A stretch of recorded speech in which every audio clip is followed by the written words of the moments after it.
High party. ও সমুদ্রের ভিতরে দেখেন, বালির ভিতরে শুয়ে আছে, এনজয় করতেছে খুব সুন্দরভাবে। তেনারা গোসল করতেছে, দেখেন স্পোর্ট বোর্ডে ওরা দৌড়াদৌড়ি করতেছে। সমুদ্রের ঢেউ, এই যে এখানে ইন্ডিয়ানরা আছে, ওনারা গোসল করতেছে। Beautiful moment.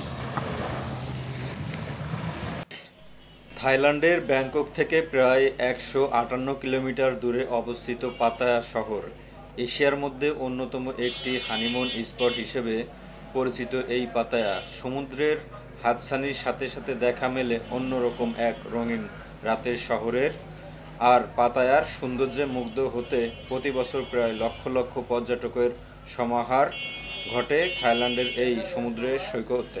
পাতায়া নামটার সাথে জড়িয়ে আছে বিনোদনের সকল আয়োজন। কি নেই এই শহরে! চাইলে সি বিচের ডেক চেয়ারে আয়েশ করে গা এলিয়ে সমুদ্র দেখতে পারেন, বা সমুদ্রের পাশে থাকা রেস্টুরেন্ট থেকে খেতে পারেন নানা ধরনের লোভনীয় খাবার।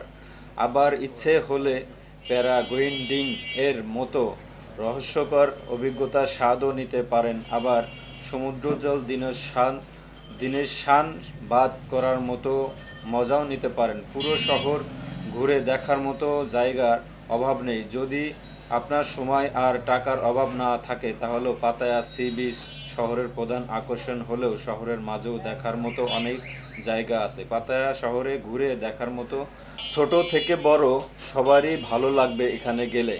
এই বাগান আসলে কয়েকটি বাগানের সম্মিলিত রূপ। এখানে আছে 17 শতকের ফরাসি বাগান, ইউরোপিয়ান রেনেসাঁ বাগান এবং বিভিন্ন প্রজাতি হিসেবে আলাদা বাগান, আকৃতি ফুলের বাগান। এছাড়াও আছে লাইভ শো, যেখানে তলোয়ার যুদ্ধ, ঐতিহ্যবাহী থাই নাচ ও থাই কিক বক্সিং উপভোগ করতে পারবে।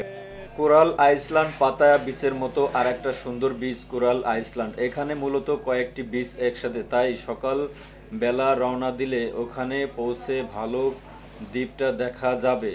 ওয়াকিন স্ট্রিটের শেষ প্রান্ত থেকে কোরাল আইল্যান্ডের ফেরি ছাড়ে সময় লাগে 40 থেকে 50 মিনিট। আবার পাতায়া বিচ থেকে স্পিড বোর্ডেও যাওয়া যায় আইসল্যান্ডে, থাইল্যান্ড সহ।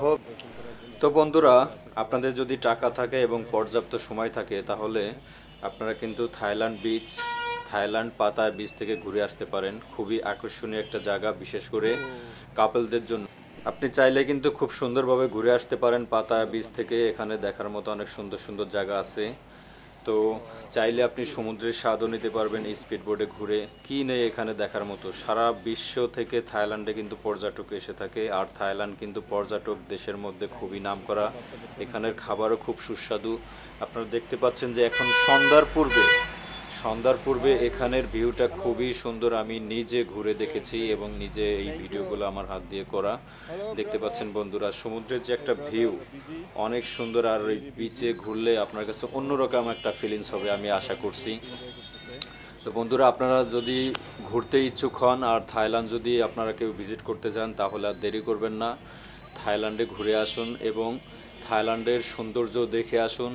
বিশেষ করে আপনারা যদি থাইল্যান্ড কেউ যান তাহলে পাতায়া যেতে পারেন। পাতায়া অনেক সুন্দর সুন্দর ট্যুরিস্ট স্পট আছে। দেন হচ্ছে কেউ যদি ফুকেট যেতে চান, ফুকেটের সৌন্দর্য আরও অন্যরকম একটা সৌন্দর্য। এটা আপনাকে আসলে বলে বোঝানো শেষ করা যাবে না। এটার সৌন্দর্য উপভোগ করতে হলে আপনাকে ওখানে যেতে হবে এবং দেখতে হবে। হ্যাঁ, এখানে সমুদ্রের মাঝখানে গিয়ে ওদের যে প্রাকৃতিক যে সৌন্দর্য, যে ট্যুরিস্ট স্পটগুলো কতটা সুন্দর একমাত্র ওখানে গেলেই বোঝা যায়। তো বন্ধুরা, বাংলাদেশ থেকে যারা ইতিমধ্যে থাইল্যান্ড ভিজিট করছেন তারাই জানেন যে থাইল্যান্ড আসলে কতটা সুন্দর। আপনাদেরকে এভাবে আসলে বলে বোঝাতে পারবো না। আসলে ভিডিওর মাধ্যমে সব কিছুই ভিডিও করে প্রকাশ করে দেখানো পসিবল হয় না অনেক সময়।